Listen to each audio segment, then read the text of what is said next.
Welcome to Keep What You Earn, your judgment and jargon-free zone for entrepreneurs of all levels.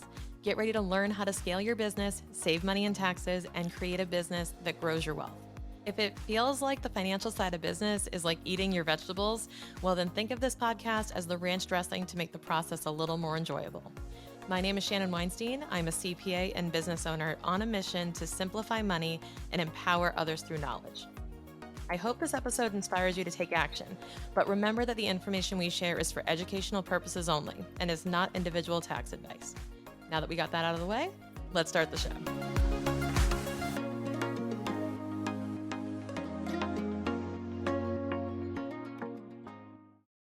So, when you're talking to someone else who's maybe in your industry or at the same level of entrepreneurship as you, and you think you're crazy because you have these thoughts or these aspirations or these big goals, and the people who you've been around maybe don't quite understand it. And then you meet somebody else who has like the same big dreams and you're like, oh my God, same. Thank you. Oh, there's another person out there who has these big goals. Well, that is how I felt talking with today's guest, Brian Luebben. Now, Brian has been living a crazy epic lifestyle. I can't wait to share more about it with you. But we got connected through former guest Chris Goodman, who, again, ultimate connector, thought of the both of us and introduced us, and we hit it off right away. We have a very similar mission, very similar podcast. So if you're not following his Action Academy podcast, make sure you're doing that as well. And we're going to talk today about how to really drive a business from purpose and passion. We talk about the concept of ikigai. We talk about the concepts of how to determine what your passion is, how to set the right course in your navigation towards a really intentional destination in your life, your career, and your business. And I'm really excited to share this episode with you because I know you're going to have a few mindset shifts, but also consider this reassurance, if you agree with what we're saying, that you're not alone. You're not alone in these big dreams. You're not alone in these aspirations or the things that you want to accomplish in life. And there's nothing wrong with saying it out loud. So I'm really excited to introduce Brian Luebben. He's an entrepreneur, podcaster, and real estate investor out of Atlanta, Georgia. While in college, he built his first company, and shortly after graduating, he made it to the top of a Fortune 500 company in their sales organization, only to realize quickly that living the corporate America life for the next 40 years was not really an option for him. He now runs a successful podcast where he talks to 7, 8, and 9-figure entrepreneurs on how to earn freedom in life and business. By the way, I love that he says earn freedom. You have to earn your freedom. I love it. Through his podcast, Cash Flowing Real Estate, and his media company, he now has generated enough revenue via remote income sources to earn him financial freedom to do what he wants, when he wants, and with who he wants. This led to him leaving his corporate job in March 2022, hopping a one-way flight and traveling the world for 6 months straight. His new mission is to help 1 million other people do the same thing through the Action Academy. I love this mission. I love this purpose, and I cannot wait to share more about our conversation with Brian. Hey, Brian, welcome to the show. Shannon, thank you for having me. Guys, I'm so pumped to be on here, but you guys are going to have to bear with me because I'm extremely animated and passionate about what I'm talking about. But I am speaking in my entrepreneurial library voice today because I'm in the Wi-Fi lounge of my apartment complex. So bear with me, guys. Yeah, so we were just talking about how like the struggles of entrepreneurship when you have to go to the Wi-Fi lounge and not your usual studio in order to record, all these problems that we have, right, Brian? Yeah, first world problems. We call it financial freedom problems, This is financial freedom. So can you just introduce yourself to everyone listening and just tell us about what you do? Perfect. Yeah. So if you guys will sit tight and buckle up, we'll go on a 20-minute monologue here. No, it'll be about 2 minutes. So my long story short, a pretty traditional beginning to my career. I graduated college, hopped into corporate America, just like all of us do. We have no idea what we want to do. And it's insane that people think that we should. Right. So what ended up happening was I went for a 4.5-year career in corporate America, made it to the top of a Fortune 500 sales organization in their sales department, was number 8 out of 5,079 reps in that position, ended up winning all the awards, getting everything I ever wanted, made it to the mountaintop, was making $250,000 a year at like 23, 24, 25, and life was good until it wasn't. And so what ended up happening, long story short, was I looked at my boss's boss. And I was getting groomed for promotion after promotion. And they were kind of fast tracking me to become vice president of sales. And I looked at him and I said, whoa, I do not want to be you. I don't want your life. You are on your second marriage. You're not watching your daughters grow up. And essentially, you're traveling around America doing PowerPoint presentations and conference calls 24/7. I was like, that sounds miserable. So I began to plan my escape, started buying real estate, started up a podcast on entrepreneurship, ironically, just like Shannon's, and ended up leaving that job March of 2022. And then I did the next, conventional step in that process, which is I booked a one-way flight to go travel full-time around the world. So I traveled full-time around the world for 7 months in 2022. Went 3 months Europe, 3 months South America, and then a little bit in Singapore. And then I packed everything up, moved to Austin, Texas, and now I run my media company full time. That's amazing. What prompted you to go all the way to travel the world, right? Because there's like corporate America, start a business, there's an in between there. Most people would probably go, "Wow, that's really, that's bold to just get up and go travel the world." What was the motivation to do that? Did you feel any sense of like, if not now, when, or that you just really wanted to get out of, the environment you were in? What drove it? Yeah, so great question. Most people flip flop the order in which things should be done. All right. So a lot of people that listen to this podcast and listen to my podcast, listen to any business entrepreneurship podcast, all they talk about are the vehicles, right? So it's like we're all like in this entrepreneurial car dealership, call it. And you look around and you've got index funds, Airbnb, multifamily, commercial investing, real estate, buying businesses, starting businesses, online business, media, all these different options of making money and providing you what's called passive income, right? We all understand this because we listen to this podcast. And we all focus so much on these vehicles and so much on the process of car shopping that we don't actually decide where we're taking the car. So what that ends up in is we're driving down this freaking endless highway down a desert, and we look up one day and we say, how long have we been driving for? And it's like days, months, years. And you've been mashing the gas for years. And now all of a sudden your car's starting to break down and your freaking smoke is coming up out the engine. And you look over and your family's not there, right? And so what does this car breaking down look like? Divorce, sickness, cancer, depression, anxiety, because we've been redlining our entire lives and we have no idea where the hell we're going. So to answer your question, I began with the end in mind, and then I figured all the business part and business stuff out to get there. And I think that's the fastest way for anybody to get whatever they want is to clearly define what the hell they want. So I was sitting in my cubicle and I came to that realization before I bought the real estate, before I did anything. And I said, whoa, I was like, I don't want to be that guy. Like, what would I do if I had $100 million in my bank account? If anything was possible, if I could do anything in my life, what would I do? And I started writing it out. And I wrote out in 5 years, I would just like wake up in the morning and I would go out on my terrace and I'd have that infinity pool in Mykonos, Greece. And I would see the sun rising across the Greek Ocean. And then I would have no calls in the morning, but in the afternoon, I was like working on my business I could do anywhere in the world. And I had this idea before any of this existed. And so I like printed out the stuff. I did the vision board stuff. I put it on my phone as the lock screen. And I was like, I'm going to figure this out. Like, how much would this cost? And now, mind you, I hadn't ever traveled outside of the country at this point. Wow. Yeah. So that's where I began. And then I was like, how much would this cost? And how much would it cost to replace my job? And the answer was about $20,000 a month. And I was like, okay, now how do we work this backwards? Let's do this business thing. Let's do this investing thing and figure out how to actually financially fulfill my dream life. And if people would do that and they have an idea of where they're heading towards, the universe and everything kind of works in a really, really weird way that gets you where you want to go. And we'll get into the tactics, guys. Don't log off now. We're not all going to be woo-woo. We're going to dive into the nuts and bolts. Don't worry. Yeah, but I love the analogy of defining your destination Correct. in the form of that vehicle, because what a lot of people are doing is hustling to nowhere in particular. They're, they're building a business for what? They're, investing in real estate for what? Because they think it's cool, it's trendy, it makes me money. But what is the goal? Because I've actually seen this a lot with my clients and business owners who come to me and they'll say, like, I'll say, what's your goal? And they're like, $2 million in revenue. I go, why? Exactly. And because I just feel like that's what I should accomplish. But why? What are you going to do? What are you going to do with that? What does that mean for you that you're able to do with that money, or that means what for your profit, and that means what for your life? And they haven't defined that yet. So I love that you approach it with the end in mind first and say, well, what is the destination? And let's figure out the right vehicle to get us there. Yeah, and I think a lot of people get nervous about setting this GPS, right? because they feel like, I don't know what my life's going to be in a couple of years. Like, I don't know if I'm going to be a completely different person. Like right now I'm 28 years old. I created this vision. Spoiler alert, guys. I knocked out the vision in 1.5 years, not 5. But, I did the thing.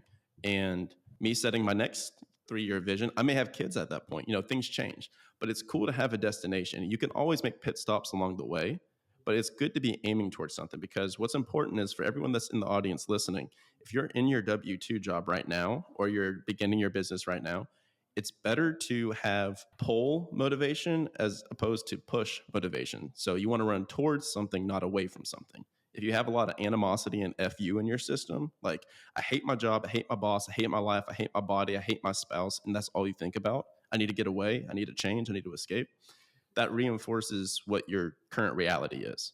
I But if agree. instead you're thinking about, this is what my new life is about to look like I'm going to be stress-free, carefree, healthy, happy, and like financially abundant, and that's all you're thinking about, man, you're going to be effing whistling to work while you're thinking about, you guys have no idea where I'm about to go, but I'm heading there. And it completely changes everything. Yeah, and adding to that too, the way you show up in the business too, because if Mm, you're just desperate to get out, you'll take any work for any money. You'll start resenting clients, resenting the work, because it's just the vehicle to get you out. It's not the vehicle to get you where you want to go. And that I learned very quickly. And that's also why I didn't quit my full-time job until I had a very sustainable business that could support me, I should say.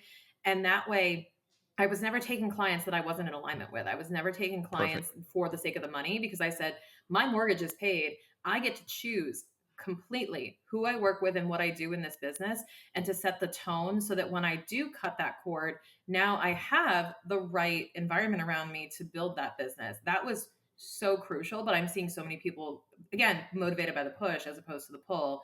And I want to get into, Brian, what we talk about, like you and I were talking about this, building a business off of passion, right? Mm-hmm. Which should be the pull, right? In theory.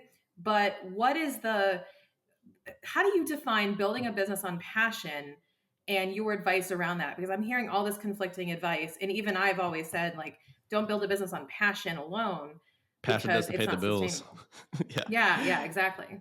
Yeah, you're like, oh my God, I'm such a foodie. Like, I want to make a food blog. Okay. Let's Yeah, back up. Let's back it yeah, up. I've got a mortgage to pay.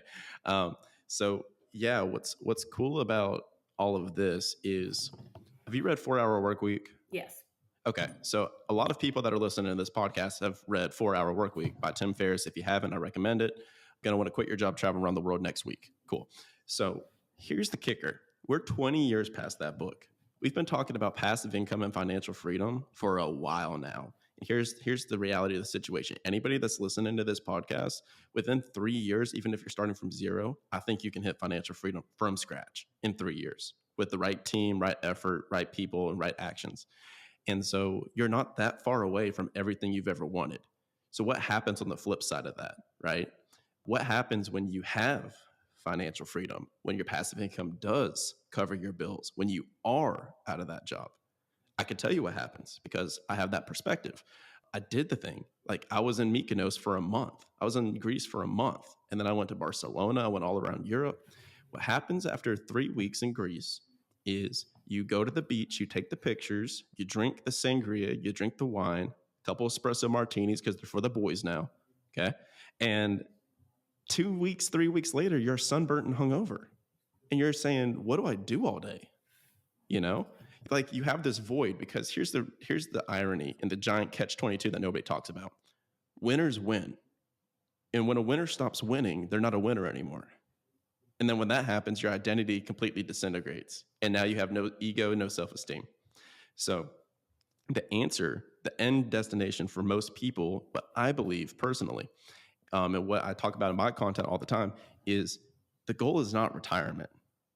The goal is to be able to do what you want, when you want, with who you want, and choose to work on what you want, when you want, with who you want. So what does that work look like? What passionate work can we do where we both are in our zone of genius, we're fired up by it because we got fulfillment, and it's making a crap ton of money, right? That's the formula. So I'm telling people over and over again, like, how do we figure out, like the Japanese call it your ikigai? Like, what's the intersection of what the market needs, what you're really good at, and what you love? Like, let's create this Venn diagram of success and then like attack that thing. Because then when you're building something like that, like that's the end destination. All these people in Japan and Italy that are 90, 100 years old, they're still working in their family restaurant that they've been running for like 80 years, right? That's the end destination. So I just want to get everyone that's listened to this podcast so freaking like much passive income that they're not in that big four accounting firm. They're not, working that HVAC job. They're not working that corporate job. And instead they're like, holy shit, I love candles. I'm financially free. I'm going to go start a candle making company because I want to. And then that's when your business actually has legs to go. So we can break down the actual process of that if you want to, but I'll get off my soapbox for a second. Yeah, let's do that. Let's actually break down the how behind this, because I know that everyone's like, yes, I want that. Tell me how.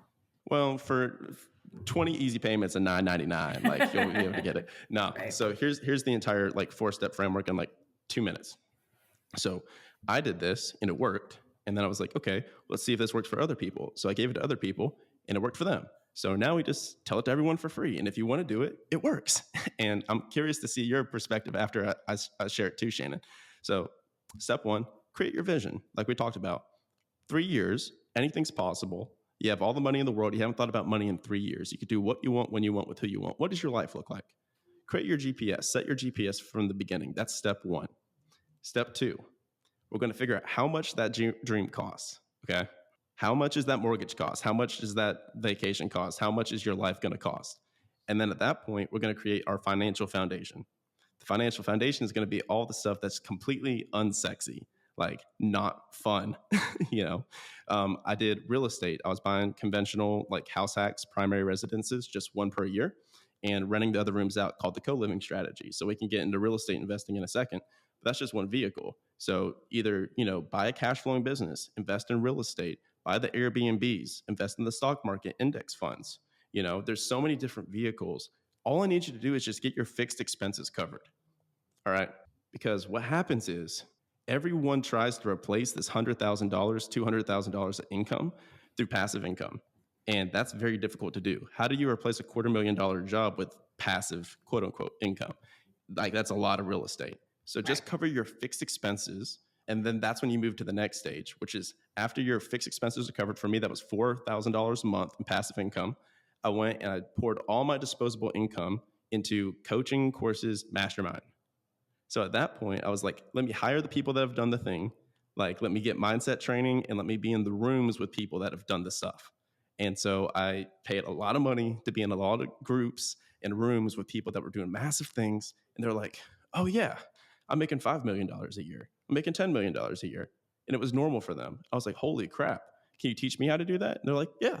I was like, wow. And then step 4 is now that's when you're starting to build businesses with them. And now you've got your entire support system. So now you have multiple levels of support to where you can actually make the leap and leave that job. Because here's the thing, the financial passive income from your step 2 will cover your base expenses, but you need emotional support too. Like when you're going crazy and you're like, am I making the right decision? Your house hack or your rental property are not going to console you. But all the people in your community that have already quit their jobs, like they have. And like, they'll be like, hey, I went through this 10 years ago. Like, you're going to be okay. Yeah, you're like borrowing the confidence. Exactly. Because you've seen it done before. When there's proof that it's possible right in front of you, it's way more motivating than if you're like, will this even work? Yeah. Yeah. And so that's what worked for me. And that's what has worked over and over and over again. So somebody may be listening to this and they're like, oh, I don't got money to do that. Cool. Well, there's 2 ways to find a mentor. You can either pay to play or you can seek to serve. Those are the 2 ways. There's no other way. So you're either paying money or you're going to find a specific pain point that they have or a problem, and you're going to lead with action. You're going to solve the problem for them, document it, and then send it to them. You're saying, hey, I know that you have this problem with this thing. Here's a couple of ways that I'm already trying to take this on and fix it for you. Here's all of this without any expectation of return. Thought that this would help. And then they'll be like, you are the coolest person ever. I want to help you.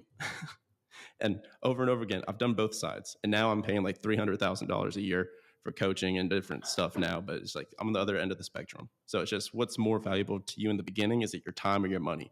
So like right now, my time is more valuable. So I'm not doing as much of the service, but I'll pay money. I love it. So the 4-part framework, can you break that down again? How much have we Vision. gone through? Vision? Yeah. Well, that's the entire framework. So vision is step one. Step two is you're going to do the unsexy investments. Right. So this is going to be your real estate and everything to replace your fixed expenses. Step three is you're going to pour all of your disposable income into building income producing skills, joining these communities, doing the courses, doing the masterminds, to like really level up where you are through people.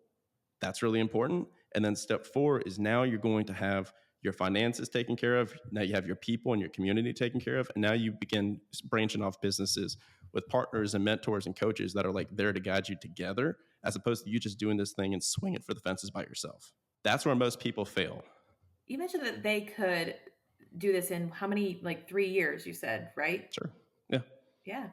So I see why. I see no reason why. And here's the thing. It's a process and an evolution. It's not like you do step 1, step 2, step 3, step 4 linearly either. I feel like Correct. it's also very blended. It's not like I finished chapter 1, I move on to chapter 2. And I feel like a lot of people do follow that type of mindset. And I go, you're actually doing all 4 things of these at the same time, all the time, but you are majoring in one. Correct. Right. Yeah. So that's a big focus area too, is how can, and then that begs the question, how do you find the time to do all this stuff? Okay, well, here's the kicker. Gary Vaynerchuk said this very well, and he goes, I had to call this guy that said, Gary, I want to be ripped and I want to be a millionaire, and man, it's hard. It's way harder than I thought it was. And then Gary goes, well, no shit. Of course it's hard. He goes, but everything's hard. So there's this quote I love called choose your hard, right? So marriage is hard. Divorce is hard. Choose your hard. You know, being healthy is hard. Going to the gym and eating healthy, doing cardio is hard. Being obese is hard. You know, working a job where you only have 2 weeks of PTO per year that you have to ask off for 8 months in advance, and you're working 60 hours a week until you're 65 years old is hard. Pursuing financial freedom and doing this in 2 to 3 years is hard. Like, it's all hard. So choose your hard. Here's the kicker. At the end of the day, I judge everything based off of, if I'm 80 years old and I'm looking back on my life today, you're like, would I be happy with what I'm doing? And when you go and you interview, like there was a study done that interviewed all the regrets of the dying, and all the regrets of the dying, the top 5 were basically like, I didn't speak my mind. I didn't say what I felt. I wish I would have traveled more. I wish I would have kept up with my friends and family more. And I wish I wouldn't have worked a job that I hated for so long. And so it's just like, most of these were regrets of omission as opposed to regrets of things they did. So there's more things that they didn't do that they regretted. So I'm like, we have this one go at this spinning rock that's traveling thousands of miles an hour through this infinite universe. Like, why would you not go for it? You got one shot at this thing. And like, so I did the framework. Like, that's literally like my process is I started buying the real estate. I just bought one property per year. I did it the slow way and it still worked. I still was out in 3 years. So I bought the real estate, got $4,000 in passive income. Then I started up a podcast that accidentally turned into the freaking business that got me out, because $20,000 a month is very difficult. But I started making $15,000, $20,000 a month just from my podcast through affiliates, which we can get into. And that was my passionate income. And that's where the idea was born, because as I traveled, that's the business that I built. And it was so much fun and so fulfilling for me that I was like, God, I want everybody to do something like this. I want everyone to do this. And now it's just like, I see other people doing this faster than I did. And it's like amazing to watch. And it's really inspiring. It's awesome. It's super cool too, because as we connected, we realized that like, oh, we have a very similar story then. Because like, I was like, I moved abroad and started a podcast. Yeah. And it's been doing great. And I wanted to ask you too, how has the destination that you defined, that vision, how has that evolved to now? Because I know that you talk about winners win. We keep looking for the next thing. If you stop, then you're by definition basically like a loser. It's like a loser.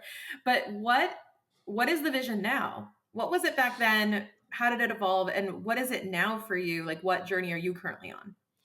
That's a great question. And the process of me figuring that out was painstakingly difficult, because it required me to do nothing for the first time in my life. And it's really, really, really good advice. And I read a book. I have this theory that books come to you when you're ready for them. So I always pay attention to when I hear about a book like 2 or 3 times, like in a short period of time, I immediately stop what I'm doing and read that book because there's a reason I'm hearing about that book. So there's a book called The Buddha and the Badass by this guy named Vishen, and he founded this massive company. And he talks about this concept of navigation versus acceleration, and it's how your life should be run. So what we talk about all the time is just go, go, go, go, go. Like the analogy of the car in the very beginning, you're just redlining, mashing the gas, and you're just heading into this endless horizon. But in his thing, he was like, we need to operate like a cheetah in the wild. Like, let's look to nature and see how they operate. So cheetahs, are they just sprinting 24/7? No. Most of the time, they're kind of walking around and stalking the prey. They're watching the gazelle in the distance, and they're like slinking through the grass. And then all of a sudden, when it's time, bam, like they're off. So that's how we should operate. It's periods of navigation where you're slowing down, you're getting quiet, and you're just asking the question, like, what do I want next? Like, what is my thing? Like, what is my passion? And you have to slow down and like get out in the woods, like go on that vacation. That's why you get all this inspiration when you're on vacation, right? So you have to slow down for those periods of margin and allow that in your life to unlock what's next. And then that's when you mash the gas. So it took me 4 months of wandering around Europe, which is not how you guys have to do this. You can go for a freaking weekend trip or something. Like you can do it however you want. But for me, I was like, all I've ever been is the corporate guy. Like my entire identity was wrapped up in being a top performing sales rep. I thought I was going to wear a suit and a tie for the rest of my life. And now I'm financially free. Like I've got it. I did it. I'm like, who the hell am I? Like, what do I want now that I've gotten everything I've ever wanted? Right? Like I knocked out my entire bucket list. I'm like, okay, I've got a lot of life left to live. Now what? And Right. so I kept trying to force the answer. I was like, I'm going to do this. I'm going to do this. And I was like, no, I'm just going to relax, get quiet, and let this thing come to me. And it sounds so freaking woo-woo, guys, but it's so irritating for me to tell you guys this on the other side of it because it's true. And when you talk to all these entrepreneurs and multimillionaires and CEOs and founders, it's the same thing with them over and over and over again. Yeah. So I was in Brazil and it finally came to me because I actually was like, well, I can't, like, I'm good. What happens when you get everything you ever wanted is you need to make it bigger than you. So my coach and mentor like posed the question to me, well, how do you help other people do that? And so I was like, that's going to be it. That's my entire thing. And it ironically started as a course. I was like, I'm going to do a 12-week course on how to leave corporate America and go into entrepreneurship. And that was adorable. So that was an adorable idea because advice that I give to people is you just need to get your idea out there to the marketplace and then like iterate and evolve it. This includes any business. It's called your MVP, your minimum viable product. This is entrepreneurship 101. So this is the stuff I'm really excited about. So I launched the course. I'd spent an entire month filming this in Brazil. I launched the course and I had about 40 people that I had done like free coaching calls with. And I'd been like, hey, yeah, like here's what I did. Here's how, like what I would recommend. And it all worked for them, the advice I gave. And so they were all like, we want to hire you as our coach. I was like, that sounds terrible. I was like, but here's the course, $2,000. You want it? And they're like, yeah. And all 40 signed up for the course. And I was like, okay, cool. There's $80,000 in revenue in a period of 48 hours. I was like, so there's something here. That's called product market fit for people that are listening. And so we launched the course, great feedback, create a Facebook group on the side for everyone to kind of connect. And they start doing deals together in the Facebook group. And I said, whoa, hold on a second. Like, this isn't a course with an attached Facebook group. This is like a group with an attached course. And so I was like, let's change this entire business model. So then round 2 was now we're going to create like a community, a mastermind behind it. And so like, because I was like, it's bullshit to like accomplish all this in 12 weeks. It's just not going to happen. Like the ideas and the concepts are great, but you need to implement them.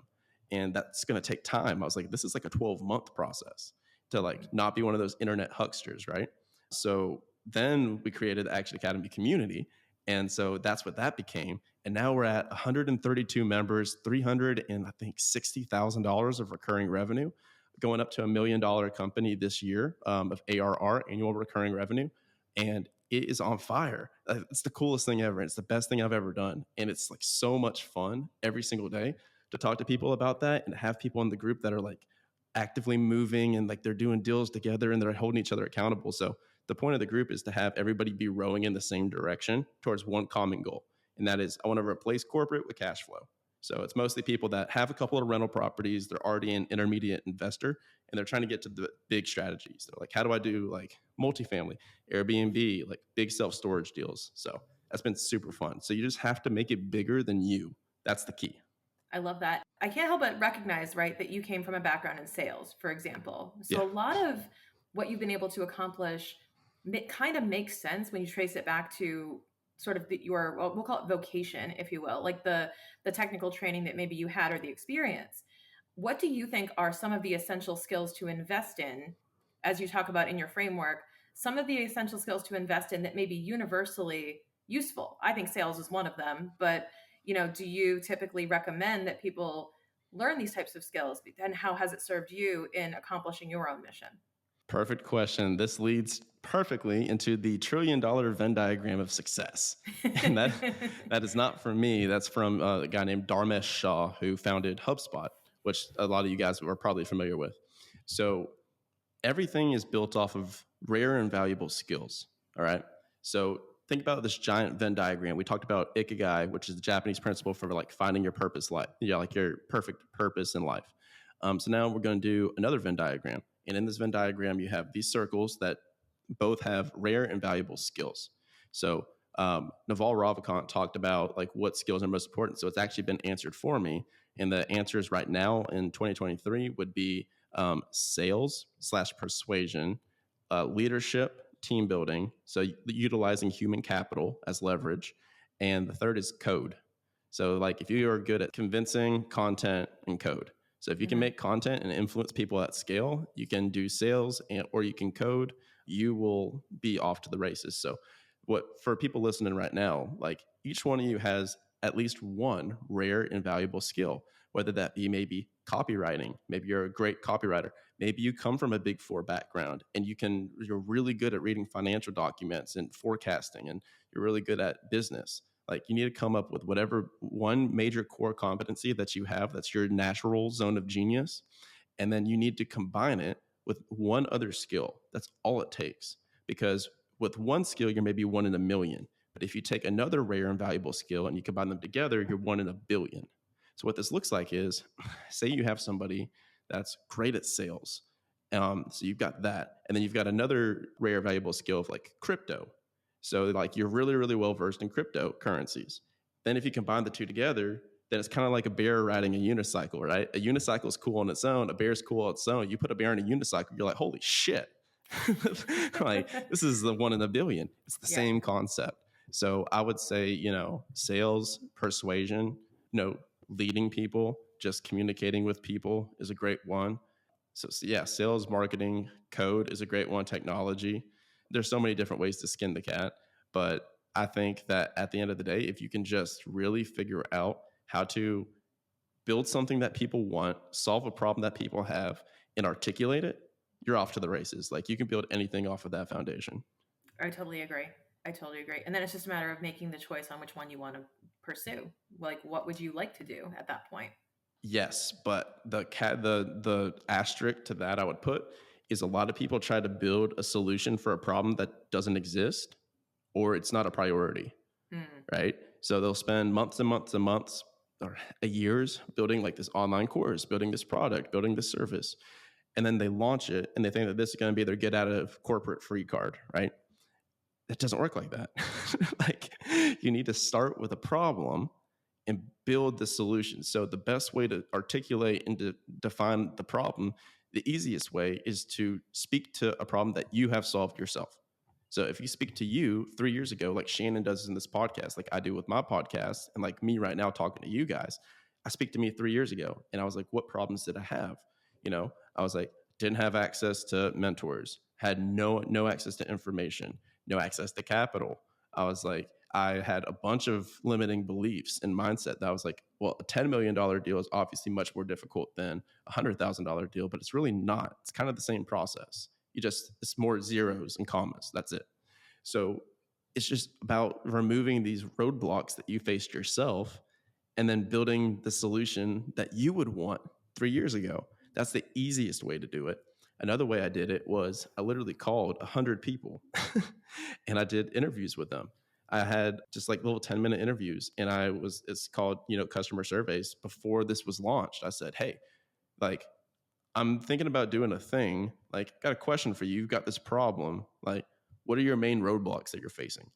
And then I built up this giant repository of information so that when I came time to actually launch the thing, I was like, this isn't like what I think. Like, this is what y'all think. And I'm solving your problems. Now, the hard part on the other side of the coin with your company, with your business, is when you have somebody that's in your thing, doing your product, doing your service, and then they tell you something that's wrong. And then your ego flares up and you're like, ow, you're like, you're wrong, I'm right. And you're like, whoa, whoa, whoa, no. Like, the customer is telling you something. Like, how can we change this and improve it? So that's the difficult part that I've been working through, but it's been a fun process. Then you get on a call with them and they're like, this doesn't work, this doesn't work, this doesn't work. And you're like, okay, well, how could it? And then you Right. become better, and it's a better product for the next person. It's awesome. It's so much fun. All of this is like what I think about 24/7. And that's why it makes sense that you're an entrepreneur, because you're literally constantly chasing the improvement, chasing the how can I better solve this problem. And my mentor always says that entrepreneurship is nothing but bettering the human condition. Ooh, that's a good one. Yeah. And finding a way to better the human condition. And it's in what way are you doing that? And you hit it with a nail on the head that you need a problem to solve, because a lot of people are building what they want, not what they needed, or building what they think people need without asking, and building something that is a solution to a problem that doesn't exist or that is an assumed problem. Yes. And that's the biggest thing I'm seeing so much of is I want to go build this. And I'm like, that's great. But who wants to buy it? And is it a priority? Right. And also like, caveat, solve rich people problems. Yes. Seriously. Like, solve big stinking problems. Here's the value formula, right? So it's just like, people build a thing, a product, a service, a course, a business, and they charge maybe $2,000 for it. And then they're like, okay, I'm charging $2,000 for a thing. I will like give $2,000 worth of value for a thing. And then that's a fair market exchange, right? Makes sense. Right. That's not how the free market works. That's not how capitalism works. You need to have a discrepancy between the price that you charge and the value that you deliver. And the larger the discrepancy, the more of a no-brainer that value is, right? That's where value is created. So it's the difference between cost and deliverability.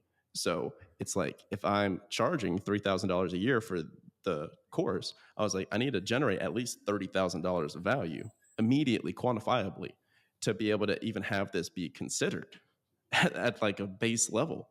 So a lot of people get that wrong too. And I did in the very beginning as well. When you apply that formula, the more money that you can make someone, the more you can directly impact revenue, bottom line, top line, getting money in someone's pocket. If you can make somebody $5 million, you can charge $1 million for that thing. You know what I mean? Mm-hmm. So it's like, a lot of people are trying to solve $1.99 problems and then they're charging $1.99. Yeah. But like, what you need to be doing is, how do you solve a $10,000 problem and charge $1,000 for it, or like $5,000 for it? That's the game. That's where life gets really fun. You get really good customers. Yeah, and the solve rich people problems is 100% accurate. The other part of that too is, what do wealthy people have a lack of versus an abundance of? And typically it's a lack of time. So if you save them time, that's the immense value. They'll throw, I can't tell you, like, and this is just one example, right, of the attitude I had when I was planning my wedding, where like the 2 weeks before the wedding came, I would literally throw a check of any value at any person who could just make me not have to deal with anything.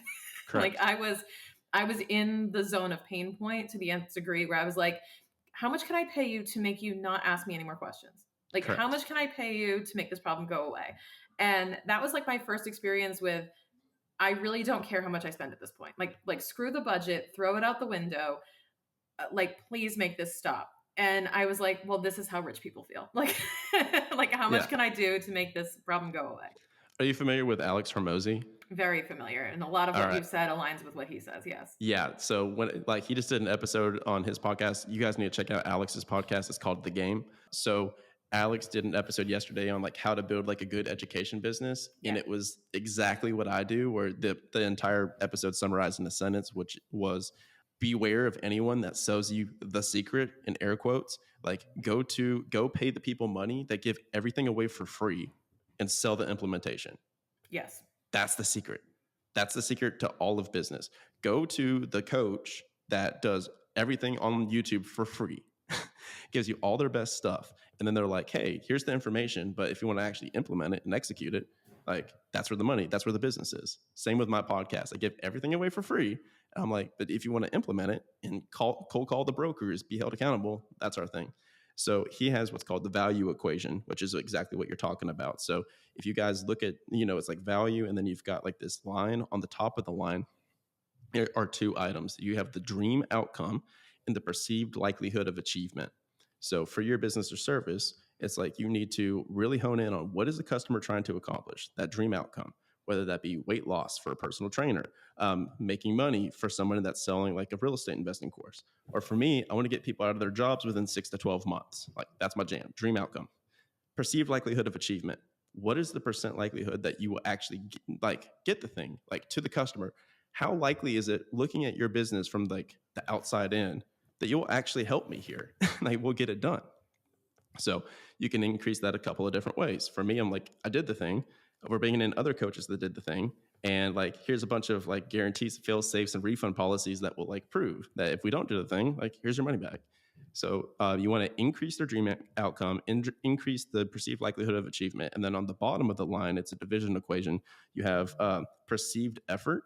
So you want to decrease the amount of effort that they have to put, and you decrease the time delay, which is the last thing. So you increase their dream outcome, the likelihood of them getting it, and you help them do it with as least little effort and time possible. And that's value. And I'm like, my entire life revolves around that.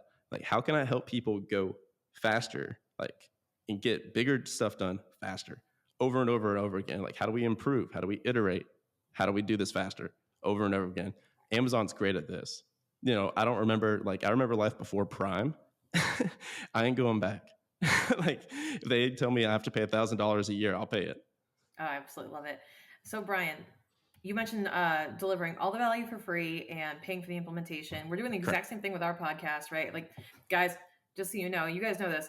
If you go back through the 250 plus episodes of this podcast and the 5 a week, there is nothing left I haven't told my clients. There's nothing left I haven't really, there's no tax strategies I'm keeping in the vault. It's nope. Everything else I'm teaching you guys on this podcast is what I do with my clients, but they're the ones actually doing it because they're being held accountable. They're getting the guidance. They're getting the done for you. Like, we'll take care of all the little nitty gritty details that we can't cover in the podcast because we'll put you to sleep.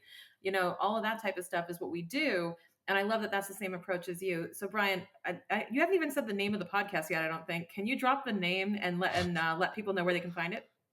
Yeah, it's Action Academy Podcast. We do 5 episodes a week. The guest is normally between $5 to $50 million. And then Shannon's going to be on there too, dropping her story and her business as well. So it's literally my entire life's passion to do that show. And I did it while I was traveling through 6 different time zones. So even in Singapore, which is 13 hours, we still pulled it off. So that's been my freaking jam. And it's exactly what you're talking about, right? Over and over again. Because if information was the answer, we'd all be billionaires with 6-pack abs. That's the reality of the situation. True. So it's how do you execute and implement? That's just why I have the problem with the people that are I want to read a book a week. I'm like, how do you read Atomic Habits and implement it and then read another book the next week? It doesn't work like that. Exactly. Thank you guys so much for tuning in. Brian, thanks for hopping on the show today. Make sure you guys are following the Action Academy podcast as well, and you're subscribed. Thank you, guys.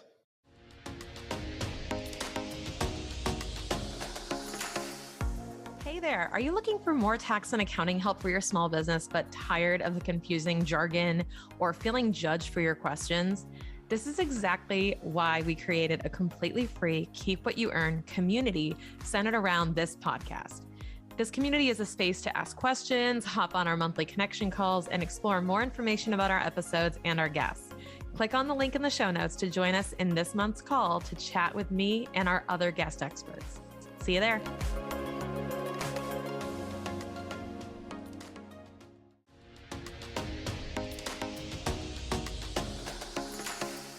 Thank Thank you so much for listening. If you enjoyed this episode, please leave a rating and review on your podcast platform. This small action goes a long way for podcasters to get our message heard by more business owners just like you. Be sure to check out the show notes for links to information about our guests and ways to get in touch with me. We'll see you on the next episode.